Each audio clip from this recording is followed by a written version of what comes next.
कि आप मुसलमानों की नाजायज मांगों को जब तक नहीं मानोगे तब तक आप सेकुलर नहीं कहलाओगे। इसलिए एक प्रधानमंत्री आता है वो भी यही बयान दे देता है।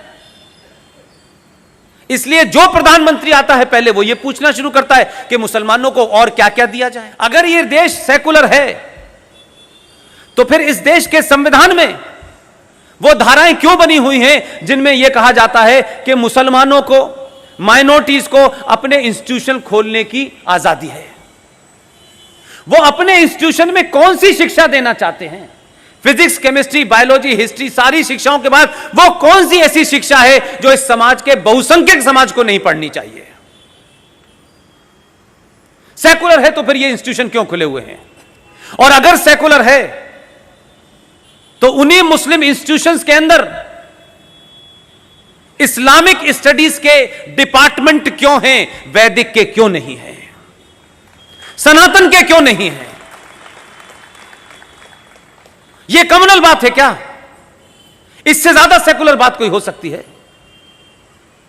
अगर इस देश के मुसलमानों को इस बात का अधिकार है कि वो अलीगढ़ मुस्लिम विश्वविद्यालय में इस्लामिक स्टडीज की स्टडी कर सकते हैं, तो मेरी गिनती वहां एक थी, इसलिए मुझे यह अधिकार नहीं है कि मैं अपनी मर्जी से अलीगढ़ मुस्लिम विश्वविद्यालय के अंदर वैदिक की स्टडी कर सकूं। उसके लिए कोर्स क्यों नहीं है?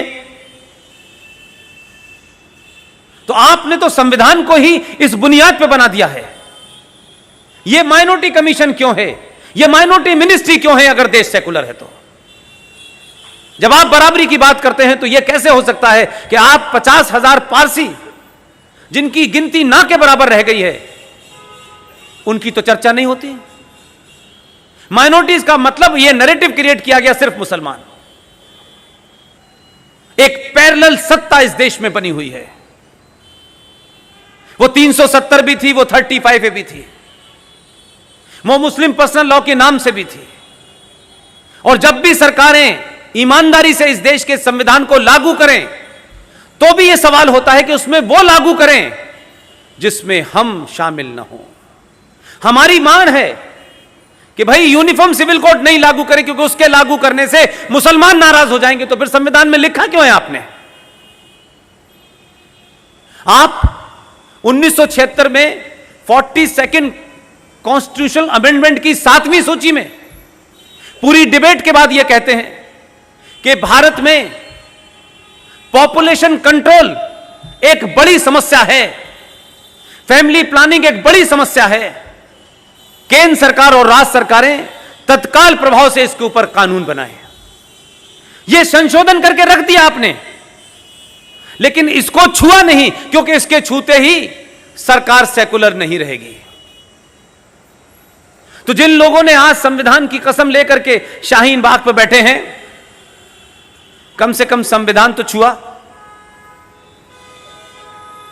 और कहिए कि इस संविधान में जो लिखा है वही आने वाला है, चिंता मत करो।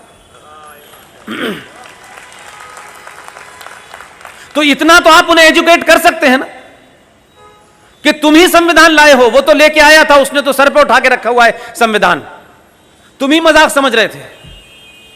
तुमको लगा कि एक और मनमोहन आ गया, इसे भी बना लेंगे। लिहाजा आज जब संविधान की बात हो रही है, उसी संविधान में यूनिफॉर्म सिविल कोड है। तो जो शाहीन बाग पे बैठे हो उनसे पूछो, भाई जिस संविधान का हवाला दे रहे हो उसी संविधान में पॉपुलेशन कंट्रोल भी है। कहो जोर से चिल्ला करके, हमें संविधान चाहिए भारत का और हम लागू करेंगे। हिम्मत है, लेकिन तुम समझते हो कि भारत के नेता डरपोक हैं और समाज बोलेगा नहीं, क्योंकि इस समाज को अपने हितों की ज्यादा चिंता है। मेरी उनके लिए मशवरा है, बोलता भी रहता हूं बीच बीच में, जो जो कह रहे हो सारी ख्वाहिश पूरी करेगा तुम्हारी।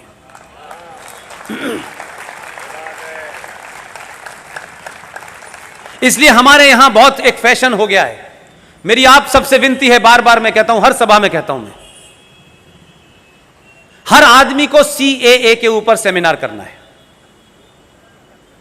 मैं ये समझ नहीं पा रहा कि CAA आपकी समस्या है क्या?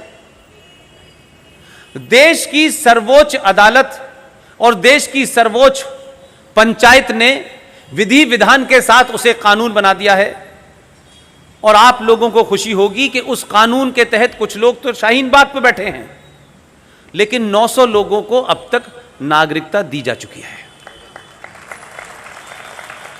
इसलिए मैंने कहा, अगर आप सनातनी हैं, आइडिया ऑफ भारत में आपका यकीन है और आप ये मानते हैं कि हम छोड़ के इस मुल्क को जाने वाले नहीं हैं, जिनको जाना है वो एक बार फिर चले जाएं, लेकिन इस देश की 1 इंच जमीन नहीं कहीं जाने वाली है।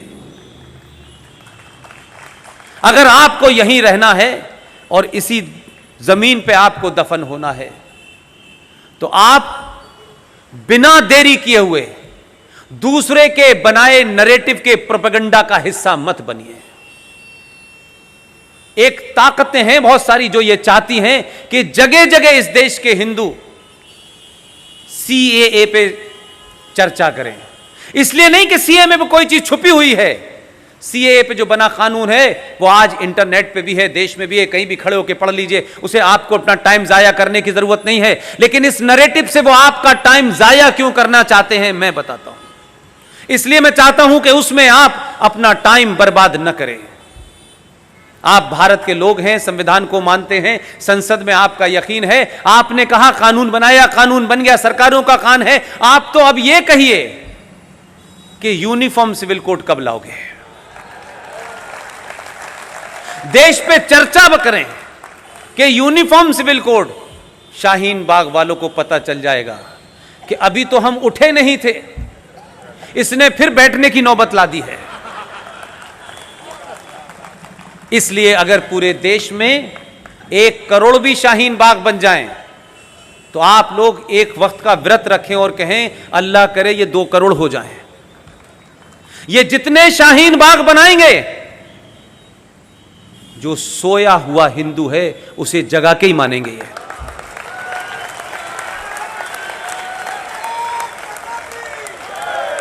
इतना करोड़ों रुपया विज्ञापन करके सोए हुए हिंदुओं को नहीं पता चलता कि उसने दुनिया भर के हिंदुओं के लिए पहली बार कोई काम किया है। यह सीएए क्या है? यह सीएए ने पहली बार इस्लामिक कानून को चैलेंज किया है। ये जो उम्मा का कंसेप्ट है, जिसके लिए पड़ोस का अच्छा खासा क्रिकेटर था,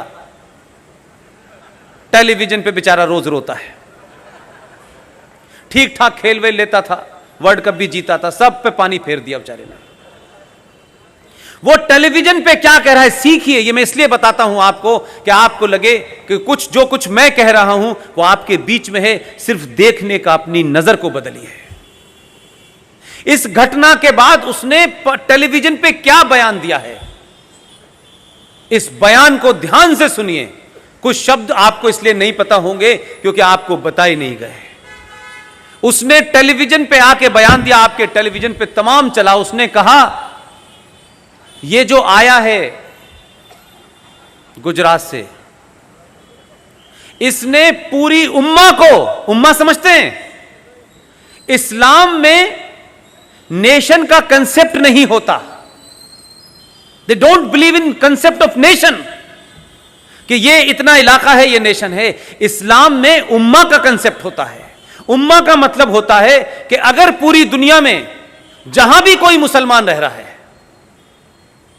अगर वो मंगल ग्रह पे, वैसे तो पहुंचा नहीं अभी तक, अगर वहां भी कोई रह रहा है और अगर उसको कोई परेशानी है, उसको कोई तकलीफ है, तो भारत की किसी भी कोने में रहने वाले मुसलमान को उसकी तकलीफ में शामिल होना है।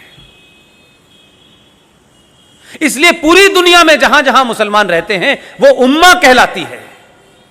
इसलिए बाउंड्री का भेद नहीं है कि अगर बांग्लादेश में कोई तकलीफ हो रही है, अगर पैलेस्टाइन में इजराइल की गोली से कोई मुसलमान मर रहा है, तो हमारे यहां प्रदर्शन होते देखे हैं आपने?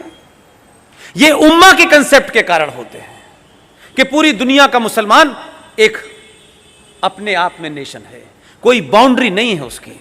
वो कह रहा है टेलीविजन पे कि इस आदमी ने हमारी उम्मा को, यानी हमारे इस्लामिक देशों को, ऐसा व्यापार में फंसाया है कि वो टूट गई है और हमारा साथ नहीं दे रही है। कह रहा है उम्मा हमारा साथ नहीं दे रही है। लेकिन मैं उससे आगे के नैरेटिव पे जाता हूं, क्योंकि मेरा ध्यान ज्यादा उधर ही चलता है, क्योंकि उम्मा के बीच में पैदा हुआ हूं मैं, मेरी सोच भी उसी अंदाज की है, इसलिए मैं आपको बेहतर तरीके से शायद कन्वे कर पाता हूं। उसने माना